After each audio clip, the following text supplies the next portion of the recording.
We've all heard the saying, stop and smell the roses, but how often do we take that advice to heart? And what if we applied this to our Disney World trips? I'm Dana, a mom of 3 who unexpectedly fell in love with Disney World. I grew up as a Disneyland kid. I never went to Disney World until I was an adult. And when I first went, I really went into it grouchy because to me, nothing could top the original park.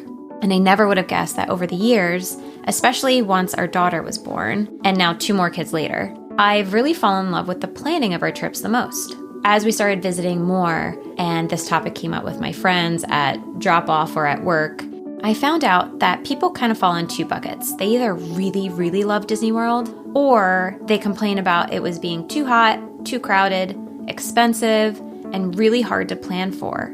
And if they did feel any magic at all, it's definitely mentioned last.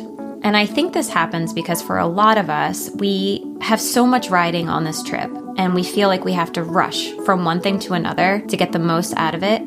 So there is no way that we're stopping for anything, let alone smelling roses. It's kind of like a rite of passage, and I've seen it firsthand over and over again. You take the kids to Disney World, and you come home saying, well, we're never doing that again. But here's what I believe. I think that there's a way to plan that maximizes your time and lets you slow down and be present with your kids. Because that's the whole point, right? That's why this podcast will have a new episode every Monday with a topic to help you plan. I'll give you ways to make the planning manageable, maybe even a little fun, honest reviews, and my secrets to doing Disney the laid-back magic way. Because it's not about avoiding stress altogether. I really think that's just a total myth and impossible. It's about shifting your mindset, planning the right way, and that will create room for the magic to happen. And here's what I'm most excited about. Having deep dives about really specific planning topics while I interview experts and not so expert guests that share their firsthand experiences.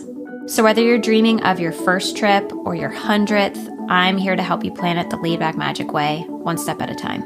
Make sure you're subscribed so you never miss an episode, and follow me on Instagram @somewhereworthwhile for more tips and behind the scenes.